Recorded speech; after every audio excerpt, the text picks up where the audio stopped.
আপনার স্বপ্ন পূরণের লড়াইতে আপনার পাশে থাকতে পারবো ফড়িং, আপনার লড়াইয়ের অংশ হতে পারবো, সেটুকুই চাওয়া। আপনার পাশ থেকে আমাকে সরিয়ে দেবেন না। না না অর্জুন বাবু, কখনো না, আমি পারবো না। আমারও তো আপনাকে পাশে প্রয়োজন। আর আমি জানি আমি জিতলে হয়তো কোথাও না কোথাও আপনার না খেলতে পারার জ্বালাটা একটু হলেও মিটবে। হ্যাঁ ফড়িং, আমি সবাইকে দেখিয়ে দিতে চাই যে নোংরামো করে কোনো খেলোয়াড়কে হারিয়ে দেওয়া যায় না। আমার তো সব গেছে, কিন্তু আপনার এখনো অনেক পথ বাকি। আপনাকেও আবার ওই পথে হাঁটতে হবে অর্জুন বাবু। মানে আপনি আমাকে কথা দিন, আপনি আবার বক্সিংয়ে ফিরবেন। নিজের জীবনটাকে আপনি এইভাবে নষ্ট করবেন না, দিন কথা।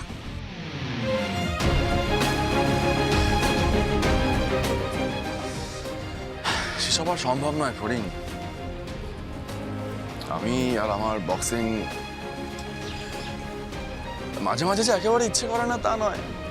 ইনফ্যাক্ট আপনাকে দেখেও মনে হয়েছিল যে আমি আমার খেলাটাকে আবার নতুন করে, কিন্তু এখন সেটা একেবারেই ইমপ্র্যাকটিক্যাল ভাবনা হবে, সম্ভব নয় গো। কেন কেন সম্ভব না? সম্ভব নয় কারণ সময় চলে গেছে ফড়িং। আর তাছাড়া যে মানুষগুলো আমার এগেনস্টে কনস্পিরেসি করেছিল সেই মানুষগুলো এখনো সেখানে জাঁকিয়ে বসে আছে। সেক্ষেত্রে আমি কি করতে পারি বলুন? কেন? তারা যে অন্যায় করেছে সেটা আপনি জোর গলায় সবাইকে বলবেন, তারপর আমিও দেখি না তারা শাস্তি না পেয়ে কি করে পার পেয়ে যায়। কিন্তু সেসব তো পরের কথা। আগে আপনি আপনার বক্সিংয়ের প্র্যাকটিসটা আবার শুরু করুন, তারপর আমরা দুজনে একসাথে লড়াই শুরু করব। ঠিক আছে, সেসব পরে দেখা যাবে, আমি পরে দেখে নিচ্ছি সে বিষয়টা। কিন্তু আপনার তো কাল থেকে প্র্যাকটিস শুরু, আপনি কি করবেন? আসবেন তো? হ্যাঁ, যেতে তো হবেই। আপনি আসবেন তো? তাহলে দেখা হবে। আসবো, কিন্তু আমাকে তো প্র্যাকটিস গ্রাউন্ডে ঢুকতে দেবে না। আমি আপনার জন্য বাইরে অপেক্ষা করব। সত্যি আসবেন তো? আসবো, পাক্কা। আসছি।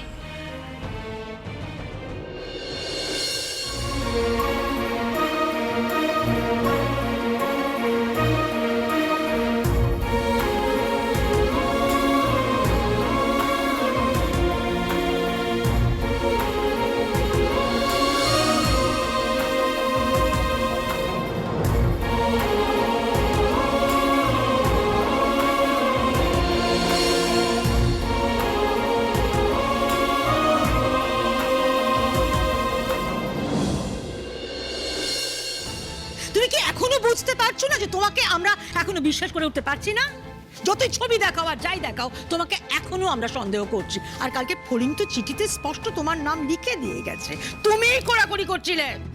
আপনারা কেন আমার কথা বিশ্বাস করছেন না বলুন তো? আমি আর কতবার বলবো আমি এসব কিছু জানি না, এসব কিছু মিথ্যে। কেন দোষারোপ করে চলেছেন আপনারা আমাকে বলুন? কেন আমি গরিব বলে আমাকে চোর প্রমাণ করার চেষ্টা করছেন? কথায় কথায় শুরু হয়ে গেল কান্না, খালি কান্না।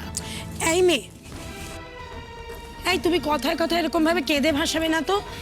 আমি না লক্ষ্য করে দেখছি, জানো তো, যখনই তোমার কাছে উত্তর দেবার মতন কিছু থাকছে না তখনই তুমি এমনি ভ্যাঁ ভ্যাঁ করে কাঁদতে শুরু করে দিচ্ছ। এই মেয়ে, তুমি একটু ঝেড়ে কাশো তো। কি চাইছো, কি করতে চাইছো তুমি? কাল রাতে এত ঝামেলা হলো, তাতে তোমার শান্তি হলো না?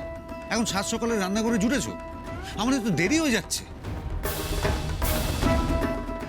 হ্যাঁ ঠিকই বলেছিস যে দেখ অলরেডি মানে লেট। আর বৌমা একটু তাড়াতাড়ি করো না, আমাদের খাবারটা দাও না, আমরা বেরোই। আর এই যে শোনো, তুমি এখন তোমার ঘরে যাও, এখানে আর বিরক্ত করো না। আরে বাবু, যাবে না যাবে না, ভীষণ ঠাটা মেয়ে। শোনো, তোমাকে একটা কথা বলি, কিছু মনে করো না। এখানে তোমাকে যখন কেউ চাইছে না, তুমি তোমার ঘরে গিয়ে বসো না। কেন? বাড়ির সব বউরাই তো এখানেই আছেন, আমি কেন এখানে থাকতে পারবো না? আমরা এ বাড়িতে অনেক দিন ধরেই আছি। এ বাড়ি রান্নাবান্না আমরা ছাড়া কারা করবে? তবে হ্যাঁ, ওই রান্নাঘরে ঢুকতে আমাদেরও সময় লেগেছিল। বিয়ে হয়ে এসে এই পরের দিন রান্না করতে ঢুকে যায়নি।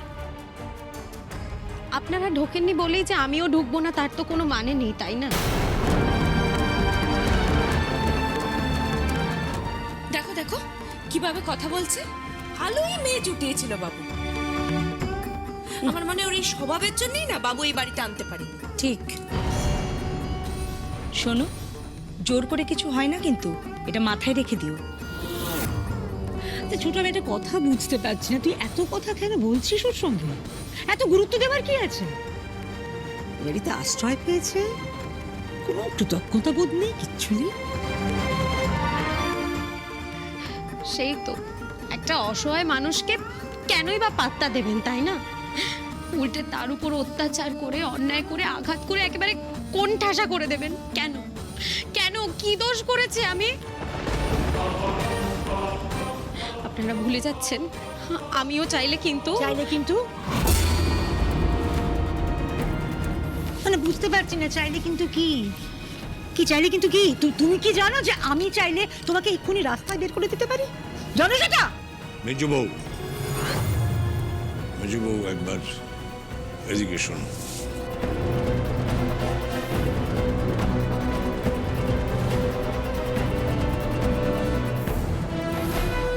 দাদা, ওকে এখন কিছু বলো না, ছেড়ে দাও। ও কিন্তু অন্যদিকে ব্যাপারটা ঘুরিয়ে দিতে পারে। ও যা করতে চাইছে করুক, বাধা দিও না। পরে দেখছি কি করা যায় ওকে নিয়ে। সন্ধ্যেবেলা একবার কিঙ্করদের সঙ্গে আমি বসবো। না না, তুমি চিন্তা করো না, ব্যাপারটা আমায় সামলাতে দাও। এই যে মেয়ে, তোমাকে একটা কথা বলি,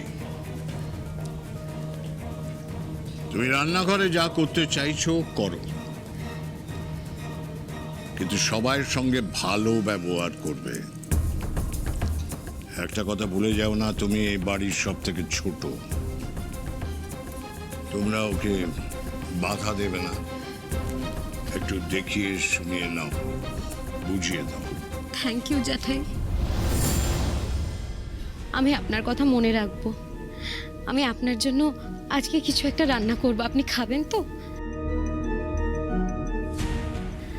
আমি জানি আপনি একদম তেল ঝাল ছাড়া হালকা রান্না খান, আমি সেরকমটাই রান্না করব।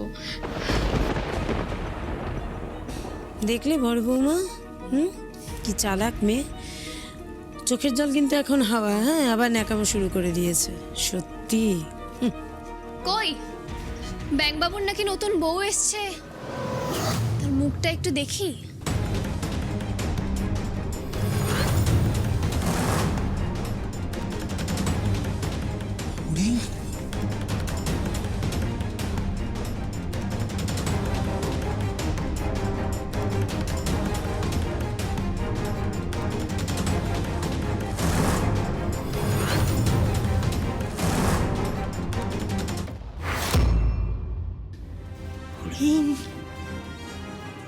তুমি এতদিন এলে?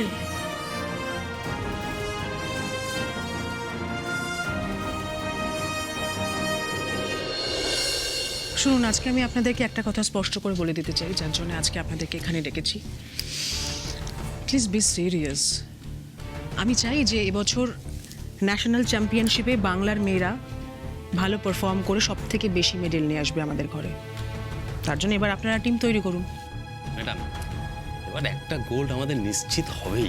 আলতাফরিক নস্কর কিন্তু একটা মেডেল জিতবেই। ও আমাদের স্টার প্লেয়ার, ও একটা রত্ন। হ্যাঁ, বাকিদের মধ্যে কে মেডেল আনতে পারবে সেটা কনফিডেন্টলি বলা যাচ্ছে না। কেন বলা যাচ্ছে না? আনসার মি, কেন বলা যাচ্ছে না? আমি বলছি কেন। কারণ আপনারা বাকিদের ওপর কনসেন্ট্রেট করেন না। আমরা কি শুধু আলতাফরিক নস্করের ওপর ভরসা করে একটা গোটা টিমকে ন্যাশনাল খেলতে পাঠাবো? এটা আমাদের পোটেনশিয়াল। আচ্ছা, আপনাদের কারোর কাছে এই ইনফরমেশনটা নেই যে ভেরি রিসেন্টলি আলতাফরিংয়ের পা ভেঙেছিল? আই ডাউট ও কতটা ভালো পারফর্ম করতে পারবে এবার। কিন্তু ম্যাডাম, ওই তো আমাদের অ্যাসেট।